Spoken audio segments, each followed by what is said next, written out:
me say that one more time. Employment discrimination is legal on the basis of gender identity or expression. And in 30 states, it is legal, one more time, legal to deny a person housing based on their sexual orientation or gender presentation. And while we hope that marriage rights are extended to all sooner rather than later, there are many other fundamental issues facing LGBTQ Americans right now. Okay, is there impulse within Congress right now, not just for the freedom of marriage, but to address these fundamental inequalities in our laws? There's really no impulse in Congress, given the nature of the Tea Party Congress. Yeah. There's no impulse in Congress to do much of anything. Yeah. But I think, several indicators are there that we need to look at. For example, the Violence Against Women Act. Look how long it took to get that passed. And you know what part of the problem was? It was because the LGBT community was covered in the VAWA Act. Yep. And, of course, Native American women. And so we had an uphill battle. Finally got it passed. President signed it into law. But it was really a very sobering kind of moment to really realize that there were those fighting against domestic violence prevention and services because LGBT community was covered.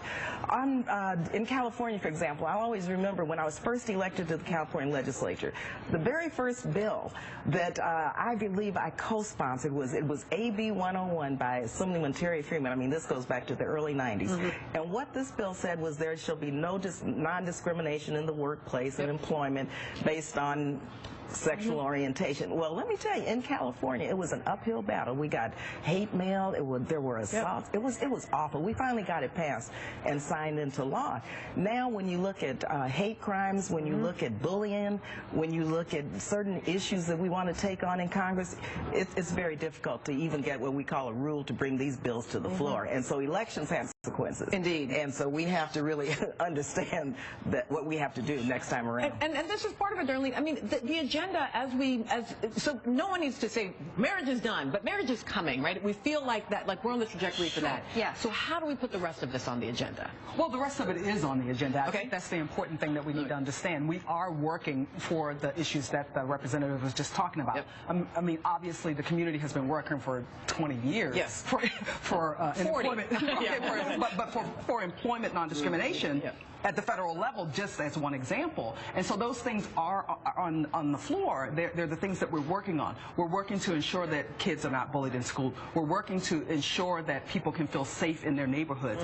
And I believe that there's a connection between the freedom to marry and those issues, partly because we're talking about the law here, but we also need to talk about visibility and acceptance in society. And I do think that the fact that this is a normative institution in our society, that it opens up and continues to move people's hearts and minds to recognize us as human beings, to recognize that we are a part of the community. We are your neighbors, we are your friends, we are your co-workers, and so on. And that's an important piece of the work that's being done, in addition to the actual laws that we're attempting to change to ensure that people are not discriminated. You know, it's interesting you say that. I have a niece who is finishing up college now, who is African American, gay, and gender non-conforming in her self-presentation. And I want her to be able to marry someday if she wants to, right? That's fine. Sure. But the thing that worries me, the thing that keeps me up is concerns about violence, right? That she, as a young woman who other people may first not recognize as a young woman and then become angry when they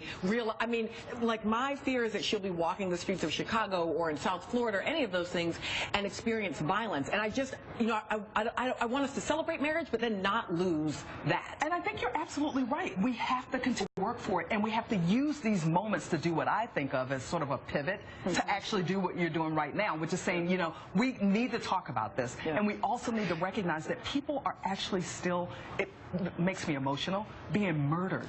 Yes. Because of who they are and who they love. Yes. And that's the message that we need to get across. And so I'm really glad that you brought that up about your family member, because it's the kind of thing that I know my mother worries about. Yes. Right? This is what we're worried about. Can you walk down the street being perceived as a person who's different, as a person who appears to be not clear whether you're male or female, as though you need to be in some sort of binary gender expression to begin with, but that if you're not that, it's okay for me to not only discriminate, but to be violent towards you, to actually harm you because you're so different. So in this way, I think this is so important for us to not lose these watershed moments, so to speak, around the actual laws and changes that, that we're making in policy, to actually begin to talk about the realities of our lives. It is a scary and painful reality that people are still being beaten. People are still being murdered. In fact. Remember how hard it was. Everybody, I promise. We're going to be right back. But up next, Darlene is leaving us. Thank you so much for having joined us. And an actor whose art imitated his so-called real life joins us. Wilson Cruz is at the table.